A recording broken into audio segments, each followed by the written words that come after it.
이번 수요일을 시작으로 사순절이 본격적으로 시작이 됩니다. 사순절은 40일을 뜻하는 단어죠. 이 사순절은 특별히 예수님의 십자가와 고난, 그의 삶을 묵상하면서 우리의 삶을 예수님의 삶에 비추어서 바라보는 그런 시간입니다. 사순절은 제 수요일, 애시 웬스데이로부터 시작이 되는데요. 이번 수요일에 아마 오시는 분들은 경험하겠지만 제 수요일은 전통적으로 이마에 제로 십자가를 긋는 것으로 시작이 됩니다. 우리의 존재에 대한 인식입니다. 우리의 존재는 흙으로부터 와서 흙으로 가는 것이죠. 그래서 제를 이마에 성호를 그으며 우리의 존재를 인식하고 그 가운데에 우리의 연약함과 우리의 죄악을 바로 십자가 앞에 고백함으로 시작하는 것이 사순절입니다. 사순절을 이번 수요일부터 이제 40일 동안 시작하게 되는데 주일날을 카운트하지 않기 때문에 주일까지 하면 46일에 해당되는 시간인데요. 이 사순절 동안에 우리가 어떤 태도를 가지고 살아야 될까? 오늘 우리는 성서 일과를 통해서 사순절을 준비하는 우리에게 주시는 특별한 하나님의 말씀을 듣게 됩니다. 오늘 사순절을 맞이하는 우리는 교회 전통적인 달력으로는 예수님의 변모주일이라고 하는 날을 지키게 된 것입니다. 예수님의 변모, 예수님께서 제자들과 변화산에 올라가셔서 사람의 모습을 넘어서서 하나님의 영광의 모습으로 그 광채를 비추셨던 그날, 예수 그리스도의 변모, 바로 오늘이 그날을 기념한 날입니다. 예수님의 변모뿐만 아니라 오늘 성서 일과에는 세 가지 변모의 사건을 다루고 있는데 오늘 그 사건을 중심으로 해서 사순절을 맞이하면서 우리는 어떻게 변모되어야 되는가, 우리는 이 40일 기간 동안에 어떻게 변화되어야 되는가에 대해서 함께 좀 살펴보고자 합니다. 오늘 우리가 성서 일과를 다 읽진 않았지만 성서 일과에 세 가지 변모 사건을 다루고 있습니다. 그 첫 번째는 출애굽기 이야기인데요, 바로 모세의 변화 사건입니다. 모세가 이스라엘 백성들을 이끌고 출애굽한 이후에 시내산에 올라가게 되었고 하나님께서는 그때 모세에게 나타나셔서 십계명을 주셨고 그때 모세의 얼굴이 변하게 되었습니다. 그의 얼굴에 광채가 비쳤던 그 첫 번째 변모 사건을 다루고 있습니다. 오늘 두 번째 변모 사건은 조금 전에 말씀드렸던 것처럼 예수 그리스도께서 변화산에 올라가셔서 변화된 그 사건을 뜻합니다. 자, 이제 세 번째 변모의 사건이 오늘 본문의 이야기입니다. 예수 그리스도를 믿고 변모된 바울과 초대교회의 사도들을 중심으로 그들이 교회를 설립하고 교회의 변모, 교회의 변화에 대해서 가르치고 있는 내용이 오늘 고린도후서의 내용입니다. 자, 이렇게 세 가지 변모에 관한 말씀이 오늘 성서 일과를 통해서 주어지는데 어떻게 하면 변화될 수 있을까? 어떻게 하면 변모될 수 있을까라고 하는 질문에 대한 세 가지 본문에 공통점이 있습니다. 그러면 어떻게 하면 내가 바뀔 수 있을까요? 내가 어떻게 하면 변모될 수 있을까요? 오늘 본문의 말씀은 그 핵심적인 원리는 내가 나를 바꿀 수 있는 것이 아니라 내가 하나님과 친밀한 깊은 관계에 있을 때에 내가 변화된다고 말씀하고 있는 것입니다. 좀 더 쉽게 이야기하면 여러분, 우리가 나쁜 친구들, 이렇게 좀 말하기가 그럴지 모르겠지만 나에게 영향을 잘못 주는 사람들과 어울리게 되면 나도 그런 사람이 되게 되어 있습니다. 그런데 좋은 사람들, 진실한 사람들과 함께 있다 보면 나도 그렇게 변모되는 것이에요. 사람은 혼자서 사는 존재가 아니라 관계 속에서 변화되는 존재인데 성경은 죄 가운데 살고 있는 우리, 죄인된 우리가 변화될 수 있는 가장 온전한 길은 하나님과의 깊은 관계에 있을 때만 가능하다고 말씀하고 있는 것입니다. 우리는 하나님과 깊은 관계 안에 들어가야 되는데 하나님과 깊은 관계 안에 들어간다는 것은 어떤 뜻일까요?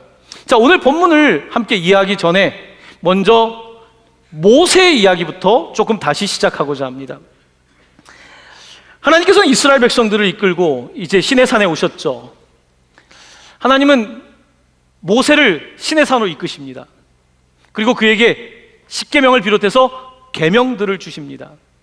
이스라엘과 하나님이 통치하는 신정국가를 만들기 위해서 법을 세우는 것입니다. 그런데 하나님께서는 모세에게 이 법을 주는데 무려 산 위에 40일을 요구하셨습니다. 우리가 지금 사순절을 지키고 있는데 40일 동안 모세가 산 위에서 하나님과 아주 깊은 대화를 나눴습니다. 여러분, 보통 일주일만 여행해도 가까워지잖아요. 40일 동안 산에서 하나님과 모세가 둘이 같이 있었어요. 모세가 얼마나 하나님의 영향을 받았겠습니까? 그의 마음에 하나님의 법이, 하나님의 생각이 다 들어갔겠죠. 그리고 그 돌판에 기록된 말씀을 가지고 산에서 내려오게 됩니다. 자, 그런데 산에서 모세가 십계명을 받는 동안에 산 아래에는 끔찍한 일이 벌어졌습니다.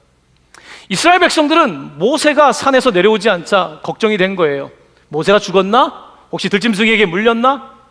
이런 생각을 하면서 그들은 하나님께 모세가 십계명을 받는 동안에 황금 송아지를 세우고 그것을 막 예배합니다. 여러분, 그들은 우상 숭배에 습관이 있는 사람들인 거예요. 애굽에서 우상 숭배를 했던 그들은 보이지 않는 하나님을 믿는 게 어려웠어요. 여러분도 보이지 않는 것을 믿기가 어렵잖아요. 이스라엘 백성들은 보이지 않는 하나님을 믿어야 됨에도 불구하고 보이는 황금 송아지를 세웁니다. 그리고 그들은 막 춤추고 예배하는데 아마 난잡한 예배였을 것입니다. 애굽의 예배가 그랬거든요. 애굽의 종교가 그랬거든요. 그들은 그곳에서 그렇게 모세가 거룩한 시간을 보내고 있을 때 하나님과 동떨어진 시간을 보내게 됩니다. 모세는 하나님의 계명을 받고 산에서 내려와서 이 사건을 보고 충격을 받습니다. 그가 분노를 참지 못하고 돌판을 집어 던지고 돌판이 깨집니다. 하지만 모세는 이때 자기의 분노를 다시 추스립니다. 그리고 하나님께 나아가 기도합니다. 하나님, 한 번만 용서해 주십시오. 이들을 용서해 주시고, 주님, 정말 이들을 버린다면 차라리 제 이름을 생명책에서 빼주시고 이들을 구해 주십시오 라고 간구를 합니다. 그때 하나님께서는 모세의 그 기도를 듣습니다. 그리고 모세를 다시 산으로 부르십니다. 모세가 또 한 번 40일 동안 산에 있습니다. 자, 우리가 사순절을 맞이하고 있는데 모세는 40일을 2번이나 보내게 됩니다. 모세가 얼마나 하나님과 가까워졌을까요? 출애굽기 이야기는 모세와 하나님이 얼마나 가까이서 시간을 보냈는지 바로 거기에 대하여 초점을 두고 있는 것을 보게 됩니다. 자, 40일 동안 모세는 2번이나 하나님의 말씀을 받았습니다. 사순절은 무엇을 해야 되는 기간일까요? 말씀을 받아야 되는 때입니다. 애굽에서 살던 우리, 여전히 세상의 습관 가운데 사는 우리, 여전히 눈에 보이지 않으면 믿지 못하는 우리가 이제 다시 주님 앞에 나아가 말씀을 받아야 되는 것, 모세가 2번이나 40일을 보낸 것처럼 우리도 그런 40일을 보낼 때에 우리의 삶의 변모의 역사가 나타나는 것입니다. 모세가 2번째 산에서 내려올 때 참 놀라운 일이 벌어졌습니다. 모세의 얼굴에 광채가 비쳤습니다. 여러분, 가까이에 좋은 사람이 있으면 내가 좋은 사람이 된다 그랬잖아요. 하나님의 영광에 가까이 있었던 모세의 얼굴에 막 광채가 나는 거예요. 그런데 모세는 자기 얼굴에 광채가 나는 걸 몰랐습니다. 거울을 본 적이 없으니까요. 사람들은 그 광채를 보며 놀라합니다. 그래서 모세는 수건으로 그 광채를 가려요. 하나님의 광채를 보면 사람은, 죄인이 그 빛에 나아갈 수 없기 때문에 빛을 가립니다. 하나님께서는 그렇게 40일 동안 모세와 함께 하셨고 2번씩이나 말씀하셨고 그 과정을 통해서 모세를 변화시키고 이스라엘을 변화시키기를 원하셨던 것입니다. 바로 이것이 그 모세의 변화의 이야기입니다. 자, 그런데 흥미로운 것 하나가 있습니다. 이 구약 성경에 이 광채라고 하는 단어, 모세의 얼굴에 막 광채가 났다 그랬잖아요. 이 광채라고 하는 단어는 히브리어로 뿔이라고 하는 또 다른 뜻을 가지고 있습니다. 그래서 4세기에 제롬이라고 하는 신학자가 성경을 라틴말로 번역해서 불가타라고 하는 성경이 있는데 그때에 이 광채라고 하는 단어를 뿔로 해석을 한 거예요. 자, 그래서 그로부터 1000년이 지나고 나서 미켈란젤로가 로마의 성당에 모세상을 조각했는데 화면을 보여드리겠습니다. 모세상을 잘 보십시오. 모세의 머리에 뭐가 있습니까? 뿔이 있습니다. 그래서 모세의 머리에 뿔이 있는 이유는 그에게 나쁜 의미의 뿔이 있는 것이 아니라 광채를 그렇게 해석해서 그렇게 미켈란젤로가 뿔을 표현한 겁니다. 자, 그런데 작가의 입장에서 본다면 여러분, 뿔을 그리는 게 어렵습니까? 얼굴에 광채를 그리는 게 어렵습니까? 뿔을 조각하는 게 어려울까요? 얼굴에 광채를 표현하는 게 어려울까요? 광채가 훨씬 어렵습니다. 오늘 모세는 하나님을 만난 이후에 뿔이 아니라 표현하기 어려운 광채, 그림으로도 조각으로도 표현하기 어려운 그 광채를 가졌다는 거예요. 이게 모세입니다. 그의 광채가 아니라 하나님과 가까이 있었기 때문에 나타나게 된 광채인 거예요. 사랑하는 성도 여러분, 한번 옆에 있는 분들을 잠깐 얼굴을 보실까요? 딴 데 보지 마시고 옆에 있는 사람 얼굴을 한번 보시길 바랍니다. 좀 어떻습니까? 좀 광채가 있습니까? 광채가 보이십니까?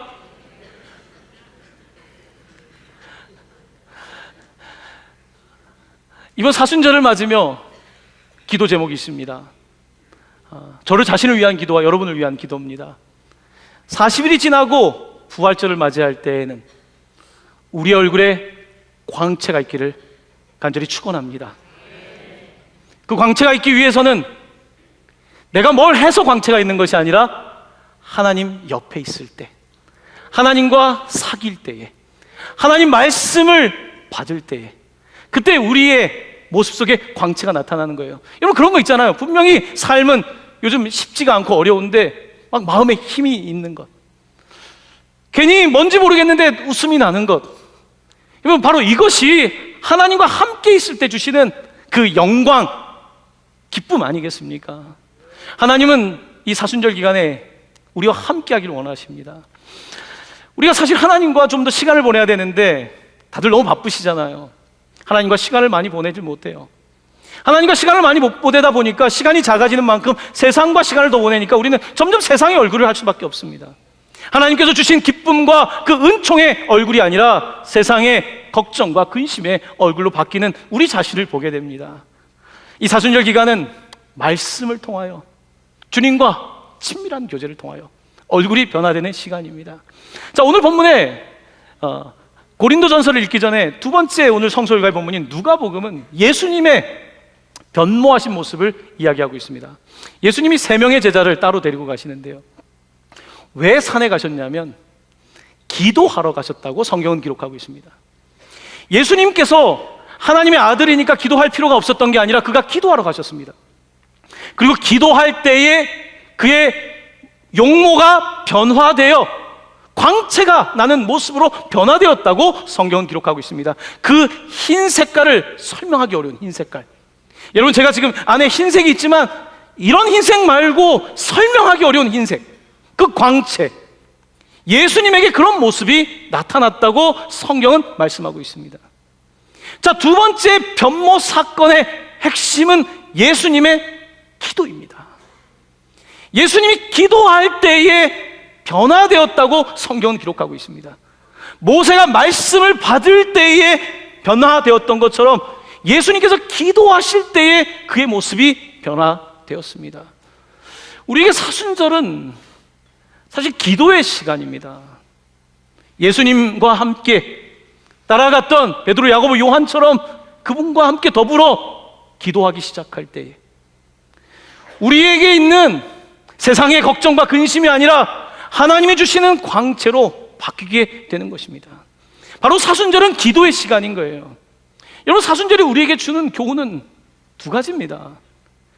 우리가 변화하려면 어떻게 해야 되는가? 하나님과 함께 있어야 되는데, 하나님과 친밀한 사귐에 들어가야 되는데 어떻게 하면 하나님과 사귈 수 있는가? 첫 번째는 말씀을 통해서, 두 번째는 기도를 통해서. 말씀, 기도 위에 무슨 방법이 있겠습니까? 여러분, 우리가 변화되려고 하잖아요. 근데 우리는 늘 교회에서 말씀, 기도를 듣는데 왜 또 말씀과 기도입니까? 말씀과 기도를 말할 수밖에 없는 이유는 그것밖에 없기 때문에 그런 거예요. 내가 바뀌려고 해도 바뀌어지는 것이 아니라 주님이 나를 바꾸실 수 있는데, 주님이 나를 바꿀 수 있는 방법은, 그가 내 삶에 개입할 수 있는 방법은 말씀과 기도밖에 없다는 것입니다.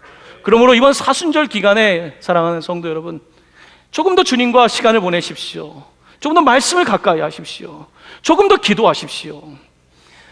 그러고 나면 한 40일 지나고 나서 우리의 얼굴이 다른 모습이 되겠죠. 여러분, 내가 40일 후에 달라질 수 있을까요? 여러분, 달라질 수 있을까요? 어떻게 하면 달라질까요? 사실 달라진다는 것은 내가 기준이 되면 안 돼요. 40일이 지나고 부활절 되었는데 여러분의 아내가 자기 이번 사순절을 지났는데 달라졌어. 남편이 아내에게 40일이 지났는데 당신 달라졌어. 아이들이 엄마, 아빠 달라졌어. 여러분, 이런 객관적 증거가 있어야 되는 거예요. 그냥 변했다고 하는 것이 그냥 여기에 멘탈에서 정신적인 사건이 아니라 실제적인 사건으로 일어나고 있는 것이거든요.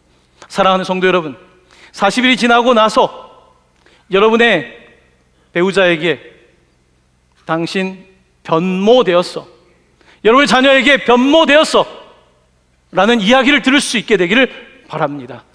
그와 같은 40일을 한번 좀 보내보면 어떨까라는 생각을 하고 있습니다. 부담되는 이야기이지만 이것이 하나님께서 우리에게 사순절을 주신 이유인 것입니다. 자, 이제 오늘 본문 말씀으로 좀 들어가고자 합니다. 이제 오늘 본문의 고린도 후서는 모세의 변모와 예수님의 변모에 이어서 교회의 변모, 성도의 변모에 대한 말씀을 주고 있는 것입니다. 자, 그 핵심은 모세의 체험과 관련되어 있습니다. 자, 오늘 말씀을 읽기 전에 오늘 본문에 가장 많이 등장하는 단어가 뭐냐면 수건입니다. 수건, 커버, 얼굴을 덮는 수건이란 단어가 가장 많이 등장합니다. 왜 오늘 본문에는 수건이란 단어가 많이 등장하고 있을까요? 바울을 생각해 보시면 될 것 같습니다. 여러분, 바울은 모세의 제자였습니다. 모세 율법을 따라가는 제자였어요. 그래서 그는 법을 알고 법을 지키려고 애를 썼던 사람입니다. 그는 도덕적인 사람이었고 지식인이었습니다. 바리새인 중에 또한 바리새인이었습니다. 자, 그런데 이 바울은 모세를 따라가고 있지만 여전히 해결되지 않는 게 있었어요. 여전히 마치 수건을 덮고 있는 것처럼 그에게 해결되지 않는 숙제들이 있었어요. 이 바울은 답답했을 겁니다. 내 힘으로 잘 살려내려고 하는데 결국 부딪히는 것은 나는 여전히 죄인인 거예요. 법을 공부할수록, 여러분, 죄를 지은 나밖에 더 보이겠습니까? 더 노력하면 할수록 여전히 해결할 수 없는 나를 발견하게 된 거예요. 여러분, 문제를 안다고 해서 문제가 해결되는 건 아니거든요. 바울은 내가 죄인인 사실을 알아요. 근데 죄인을 안다고 해서 죄인의 문제가 해결되는 게 아닌 거예요. 문제를 아는 것과 문제 해결이 다른데 바울은 늘 율법을 가까이 하고 있지만 해결책을 찾을 수가 없었어요. 해결책은 나에게 있었죠. 바울에게는 내가 공부하고 내가 노력하면 된다고 생각했는데 그렇지가 않았어요. 바울은 강박적인, 죄를 벗어나고자 했던 유대인이었습니다. 자, 그랬던 바울이 다메섹 도상에서 예수 그리스도를 만나게 됩니다. 다메섹 도상에서 예수님을 만났을 때에 하늘에서 빛이 그에게 비치죠. 마치 모세에게 빛이 비쳤던 것처럼, 마치 예수 그리스도께서 변화산에서 변화되었던 빛처럼 부활하신 주님의 빛이 바울을 비춥니다. 바울은 순간 시력을 잃습니다. 볼 수가 없습니다. 근데 놀라운 일이 벌어집니다. 그의 눈에서 비늘 같은 것이 벗겨지게 되고 다시 보기 시작합니다. 그에게 수건이, 그를 덮고 있던 카볼가, 지금까지 내가 하려고 했던, 율법으로 내가 하려고 했던 도덕적인 종교적인 바울이 이제 그 비늘을 벗게 되고 그가 수건이 벗어지는 그런 체험을 하게 됩니다. 그러면서 그는 예수를 통하여 죄를 아는, 죄를 분석할 줄 아는 인간을 넘어서서 죄의 문제를 해결하시는 예수 그리스도를 만나게 됩니다. 그러면서 그의 삶에 상상하지 못했던 변화 역사를 경험하게 된 거예요. 오늘 바울과 초대교회에 예수를 통하여 변화된 사람들이 고린도 교회를 향하여 권면하고 있습니다. 자, 어떤 이야기를 하고 있는지 이제 본문 속으로 함께 들어가 보도록 하겠습니다. 13절 말씀을부터 보십시오. 우리는 모세가 이스라엘 자손들에게 장차 없어질 것의 결국, 율법이라고 하는 것이 영원하지 않다는 것을 강조하고 있는 것입니다. 주목하지 못하게 하려고 그 수건을 얼굴에 쓴 것 같이 아니하노라. 자, 14절입니다. 그러나 그들의 마음이 완고하여 오늘까지도 구약을 읽을 때 그 수건이 벗겨지지 아니하고 있으니 그 수건은 그리스도 안에서 없어질 것이라. 14절 말씀은 이런 뜻입니다. 이스라엘 사람들이 율법을 붙잡고 있고 자기처럼 그렇게 살고 있는데 그들의 마음이, 이 마음이란 단어는 생각입니다. 내 이론, 내 생각, 하나님을 대적하는 그 마음이 완고라고 하는 단어는 두꺼운 피부가 된다는 뜻입니다. 우리의 생각이 점점 두꺼운 피부처럼 더 두꺼워지고 있는데, 그래서 성경을 읽을 때에 성경의 말씀을 깨닫지 못하고 그저 사람의 지식 안에 머물러 있다는 것입니다. 그래서 수건을 얼굴에 쓴 것 같다는 것입니다. 마치 오늘 바울은 이 3장 3절에서 이런 말을 합니다. 혹시 3장 3절을 화면에 띄워줄 수 있으시면 고린도서 3장 3절, 우리 한번 이 말씀을 한 목소리로 봉독합니다. 너희는 우리로 말미암아 나타난 그리스도의 편지니 이는 먹으로 쓴 것이 아니요 오직 살아계신 하나님의 영으로 쓴 것이며 또 돌판에 쓴 것이 아니요 오직 육의 마음판에 쓴 것이라. 아멘.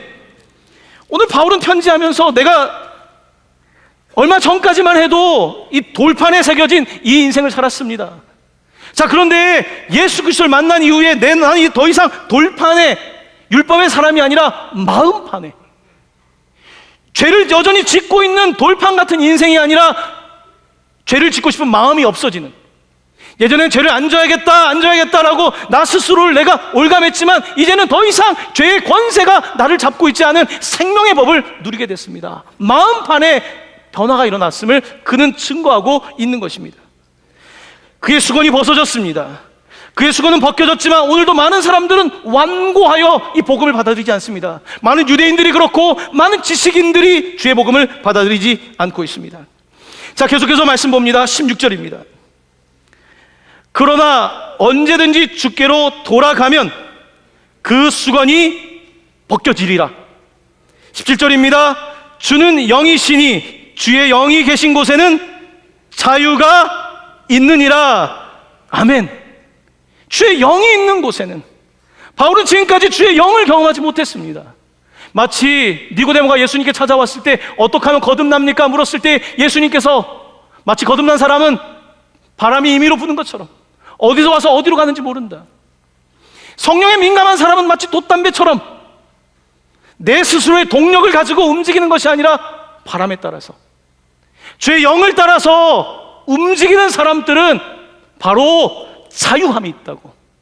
여러분, 돛담배의 자유함, 그런 인생의 자유함, 내 스스로가 구원받기 위하여 가는 것이 아니라 바로 성령께서 이끄시는 그 자유함에 대하여 오늘 모세는 우리에게 가르치고 있는 것입니다. 바울은 우리에게 가르치고 있는 것입니다. 자, 그리고 이제 오늘 본문에서 가장 저의 마음을 사로잡았던 18절로 가겠습니다. 18절 말씀 보십시오. 우리가 다 수건을 벗은 얼굴로 거울을 보는 것 같이 주의 영광을 보매. 자, 제가 조금씩 끊어서 설명을 하겠습니다. 여기까지입니다. 여러분, 평소에 다 거울을 보시잖아요. 여러분, 거울 많이 보시죠?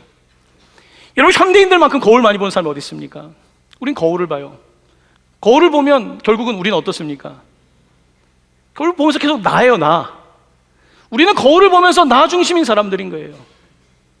자, 그런데 오늘 본문은 나를 보면서 나에게 빠지는 자기 애적인 존재가 아니라 오늘 18절은 뭐라고 말씀하고 있냐면, 우리가 다 수건을 벗은 얼굴로 거울을 보는 것 같이 주의 영광을 보매. 거울을 통해서 나를 보는 게 아니라 거울을 통해서 주의 영광을 보는 거예요. 여러분, 우리의 인생의 목적이 계속 나잖아요. 나. 거울을 보면서 내가 더 성공하고 내가 더 잘생겨지고 내가 더, 우리는 끊임없이 이 거울을 보고 있잖아요. 근데 오늘 본문은 뭐라고 말씀하냐면, 이제는 수건이 벗어지고 나니까 이제는 거울을 보는데 그 거울은 나의 거울이 아니라 주의 영광의 거울이라는 거예요. 주의 영광의 거울을 보니까 어떻습니까? 내가 주의 영광의 거울을 보는 만큼 내가 자꾸 그렇게 바뀌는 거예요. 거울을 보면서, 내 거울을 보면서 내가 거기에 빠져드는 것이 아니라 주님의 영광의 거울을 볼 때에 나도 그렇게 바뀌기 시작하는 거예요.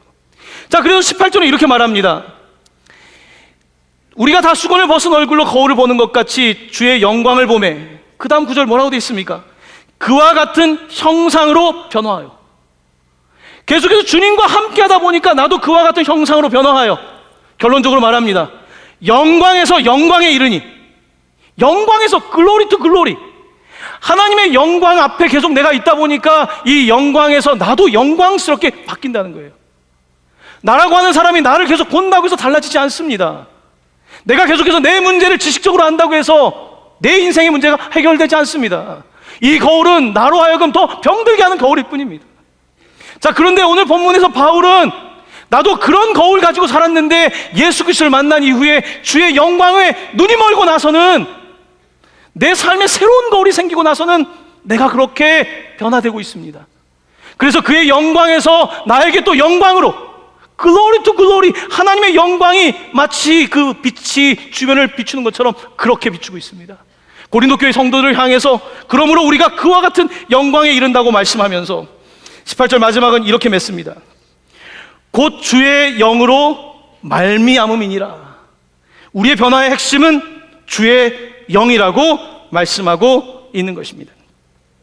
사랑하는 성도 여러분, 오늘 본문 말씀을 읽으면서 소망을 갖게 됩니다. 나 같은 죄인도 구원받을 수 있을까? 나 같은 사람도 달라질 수 있을까? 우리는 늘 그런 질문을 던지지 않습니까? 오늘 본문은 뭐라고 합니까? 내가 계속 나를 보면 난 달라질 수 없어요. 내가 나를 보면 수치뿐이에요. 내가 나를 보면 나는 죄인이고 변화될 수 없는 사람에 불과해요. 근데 이 나의 거울이 아니라 주의 영광의 거울을 볼 때에 나는 그런 존재가 아님에도 불구하고 이 영광 때문에 내가 계속해서 영광에서 영광에 이르게 된다는 것입니다. 내가 그렇게 변화되기 시작한다는 거예요. 바로 이것이 하나님의 구원의 역사임을 오늘 바울은 고린도 교회를 향하여 가르쳐주고 싶었던 것입니다. 사랑하는 성도 여러분, 변화되기 원하시죠? 변화 어떻게 돼야 될까요? 제가 어제 설교 준비를 하면서 달라스 신학교에서 총장을 지내셨던 척 스윈돌 목사님을 제가 참 좋아합니다. 그의 설교를 어제 듣게 되었는데요, 이제 신학교에 들어온 전도사님들에게 하는 설교였어요. 그러면서 그가 무슨 이야기를 하냐면, 그분이 성경을 얼마나 잘합니까? 설교를 얼마나 잘하세요? 근데 그가 자기는 지금까지도 성령을 잘 못 듣는다는 거예요. 여러분, 성령의 음성 듣기 얼마나 어려워요. 여러분들 내가 성령 듣겠다고 얘기하잖아요. 그러면서 그가 무슨 이야기 하냐면, 전도사님이, 목사님이 될 분들에게 성령의 음성을 들으려고만 하지 말고 먼저 부인의 음성부터 들으라고 이야기를 하더라고요. 여러분, 우리는 성령 이야기하죠. 기도하면서도 주의 음성 듣는다 그러죠. 대부분은 누구 음성이던가요? 자기 거울 들고서, 기도하면서도 결국은 내 거울 들고서 내가 하고 싶은 얘기 다 하고 자기에 빠져서 자기의 환상과 자기의 이상에 빠지고, 하나님의 거울이 아니라 성령의 음성을 듣는 것도 중요하지만요, 부인의 음성을 듣는 게 참 중요하더라고요. 저에게 뭐라고 하는 사람이 하나도 없어요. 딱 한 명 있어요. 누굴까요? 바로 그분이세요. 그 음성을 들어야 되는 거예요. 가장 듣기 힘든 음성을 들어야 되는 거예요. 그 음성을 듣지 않으면서 성령을 듣는다고 하는 것은 다 핑계에 불과할 가능성이 높습니다. 사랑하는 성도 여러분, 우리는 사순절 기간 동안에 달라지길 원한다면, 내가 정말 변화되길 원한다면 내가 하고 싶은 대로 있으면 안 돼요. 모세가 2번이나 40일 동안 시내산에 올라가서 주님을 만났던 것처럼, 예수님이 그 피곤한 몸을 이끌고 또 기도하러 산에 올라가신 것처럼, 그리고 바울이 그렇게 매를 맞고 배가 파손되고 그 많은 고난을 겪으면서도 또 고린도 교회 성도들에게 그 영광을 선포하기 위해서 나아갔던 것처럼, 그렇게 하나님과 가까이 할 때 비로소 우리는 글로리 투 글로리, 영광에서 영광에 이를 수 있게 되는 것입니다. 영광에서 영광으로 이르는 시간이 얼마나 걸릴지 모릅니다. 그분에게 노출된 만큼 바뀌기 시작하겠죠. 그분과 보낸 시간만큼 바뀌게 되겠죠. 부부도 나이가 들면 부부가 닮는다고 하지 않습니까? 내가 주님과 보낸 시간만큼 내가 달라지겠죠. 내가 주님 앞에 갔을 때 주님을 더 닮은 모습으로 갈 수 있겠죠. 하나님께서 오늘 우리에게 요구하고 있는 것은 다른 것이 아닙니다. 그분과 내가 사랑 안에 있기를, 나와 그분이 사랑 안에 있으며 내가 주님을 더 닮아가기를 주님은 기다리고 계시는 것입니다.